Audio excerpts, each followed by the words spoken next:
YouTube! SirAllAboutMusic here, right here in front of you in this tiny little box that you see me in. This is another video that I am bringing you because, as I've said before, that's what I do. I do videos about music because music is fucking awesome. And this is my first track review. Yeah, woo!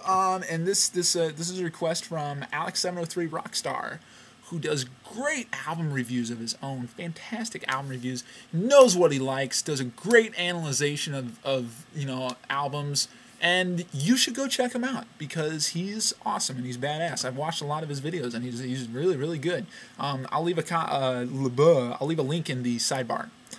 He asked me to review Queens of the Stone Age song "Someone's in the Wolf" off of their 2005 album Lullabies to Paralyze. Now, Lullabies to Paralyze, for me, is the weakest in the weakest album in the Queens of the Stone Age discography. It's first of all, it's 15 songs and it's just way too long. A lot of the songs on here are just totally unnecessary. They could have been just cut from the album. And this is the first album after Nick Oliveri left, and I think that's why this album doesn't live up to those standards, because even though Josh writes all the songs, I bet you anything that Nick had a very large input on the final sound of the songs and what was included on the album. And yeah, this album is just, it doesn't pack the punch of the last couple of albums, and it's too Queens of the Stone Age. It's just, they didn't do enough different with this album to capture my interest. That being said, there are some good songs on this album. Someone's in the Wolf is in the middle for me.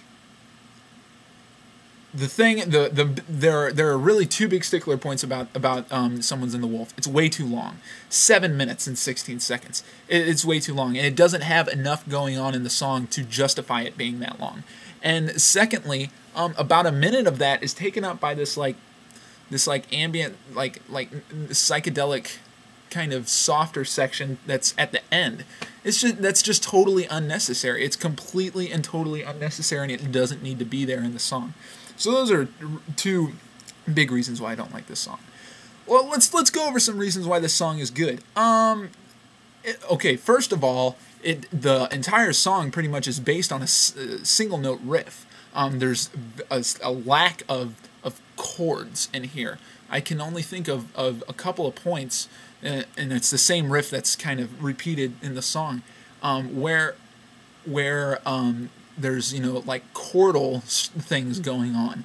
99% of the song is taken up by these great single note riffs. This song does pack a punch. It brings an aggressive sound to the table, and it's a more interesting sound. It sounds Queens of the Stone Age, but it's a little darker. It's a little more menacing than what you would usually expect from Queens of the Stone Age.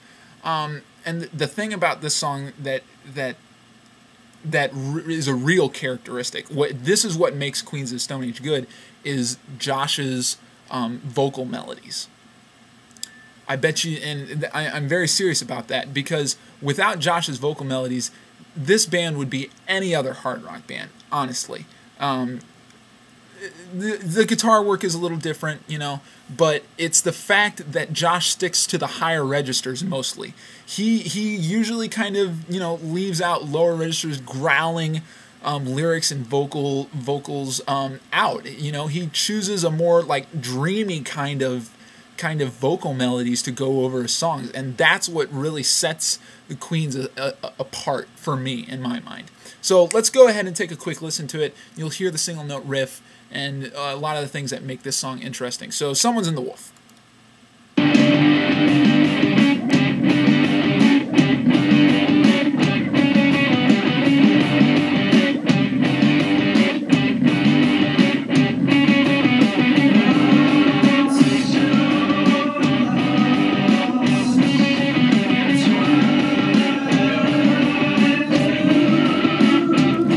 Yeah, so the other thing listening to that I have a problem with is the tone of the guitar Josh's tone is the same pretty much throughout this whole album.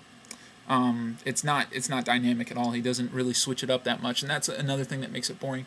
And you know, after listening to Songs for the Deaf and Dave Grohl's drum work on that album, listening to Lullabies to Paralyze just gets boring because the drum work really isn't all that inventive.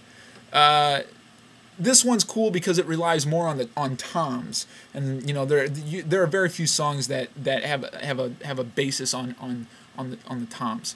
So that's a cool thing about this. But the fact that it's based on the toms mixed with Josh's guitar tone kind of muddies the sound. It kind of, you know, gives it a mushy kind of feel to it, and that kind of detracts from the power and the punch that the song brings. So I do not have a rating system up yet for my track reviews, but I'm thinking about it. I could give this song a 7, and I'll just talk about the points that take it down. It's too long. You know, there's this unnecessary psychedelic section at the end. Let's take a listen to that.